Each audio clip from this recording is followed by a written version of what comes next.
Given case in this, that the possibility is given to us in certain inner and outer conditions to cross over from one stream into the other. The expression which has reached us from ancient times, the first liberation of man, refers to just this possibility of crossing from the stream which is predestined to disappear into the nether regions, into the stream which empties itself into the vast spaces of the boundless ocean.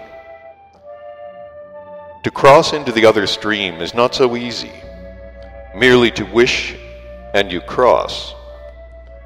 For this, it is first of all necessary consciously to crystallize in yourself data for engendering in your common presences a constant, unquenchable impulse of desire for such a crossing, and then afterwards a long corresponding preparation. For this crossing, it is necessary first of all to renounce all the what seem to you blessings, but which are in reality automatically and slavishly acquired habits present in this stream of life. In other words, it is necessary to become dead to what has become for you your ordinary life.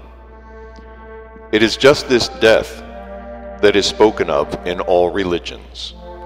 It is defined in the saying which has reached us from remote antiquity: without death, no resurrection. That is to say, if you do not die, you will not be resurrected. The death referred to is not the death of the body, since for such a death there is no need of resurrection. For if there is a soul, or moreover an immortal soul, it can dispense with a resurrection of the body. Nor is the necessity of resurrection our appearance before the awful judgment of the Lord God, as we have been taught by the fathers of the Church. No, even Jesus Christ and all the other prophets sent from above spoke of the death which might occur even during life, that is to say, of the death of that tyrant from whom proceeds our slavery in this life, and solely from the liberation from which depends the first chief liberation of man. Summing up all that has been said, the thoughts set out in the lecture you have heard read,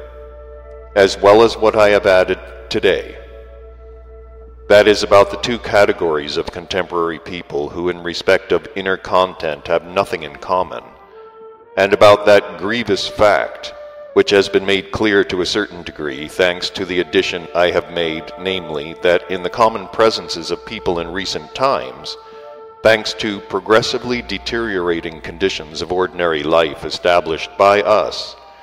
particularly owing to the wrong system of education of the rising generation, the various consequences of the organ Kundabuffer have begun to arise much more intensely. I consider it necessary to say, and even to emphasize still more, that all misunderstandings, without exception, arising in the process of our collective life, particularly in the sense of reciprocal relationship, and all disagreements, disputes, settling ups, and hasty decisions, just these decisions, after the actualization of which, in practice, there arises in us the lingering process of remorse of conscience,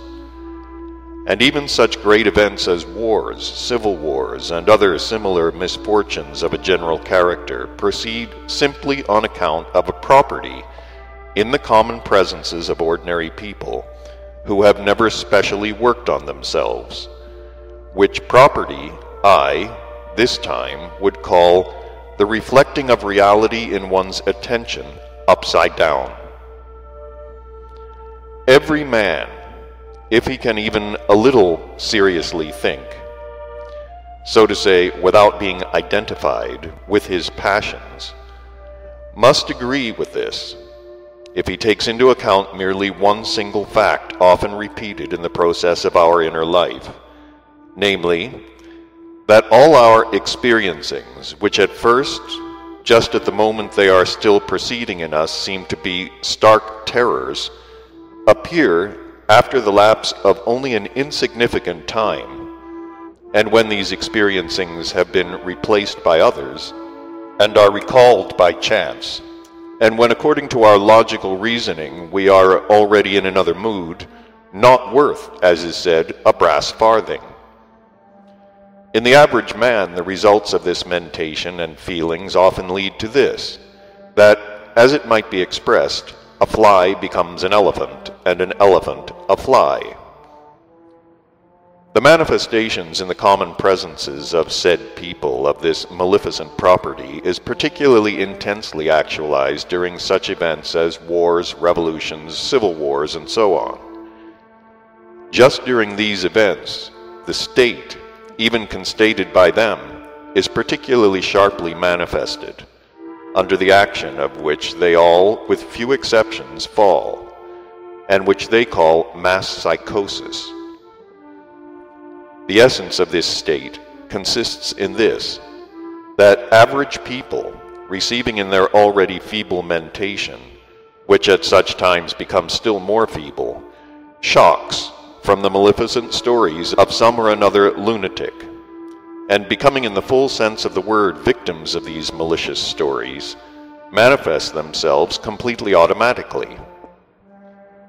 During the period when they find themselves under the action of such a scourge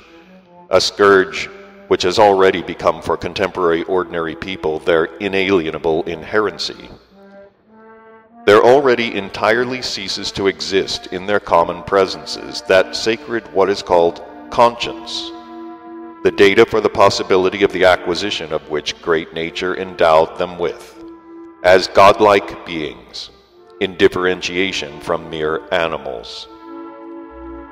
Informed people sincerely regret just this inherency in contemporary people,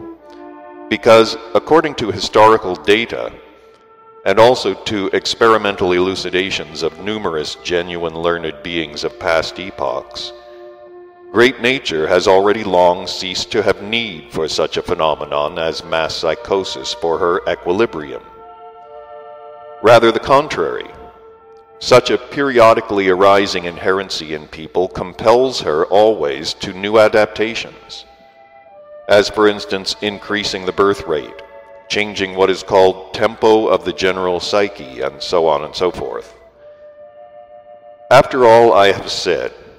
I consider it necessary to say, and even to emphasize further, that all the historical data which have reached contemporary people and have chanced to become known also to me, namely the historical data concerning what really did occur in the past in the life of people, and not just those data invented by contemporary what are called learned beings, chiefly from among the Germans, with which histories all the rising generation is stuffed almost everywhere on the earth, clearly show that people of former epochs did not divide into two streams of life, but that all flowed along in a single river. The general life of mankind has been divided into two streams since the time of what is called the Tikleamishyan civilization, which directly preceded the Babylonian civilization. It was just from then on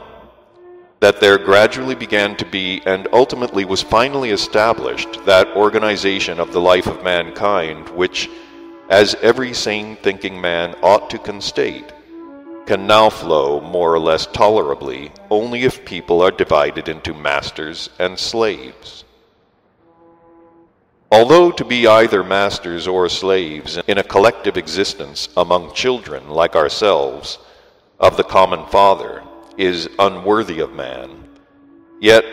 thanks at the present time to the conditions existing which have already been thoroughly fixed in the process of the collective life of people, the source of which lies in remote antiquity, we must be reconciled to it and accept a compromise that, according to impartial reasoning, should correspond both to our own personal welfare and also at the same time not be contrary to the commandments specially issuing to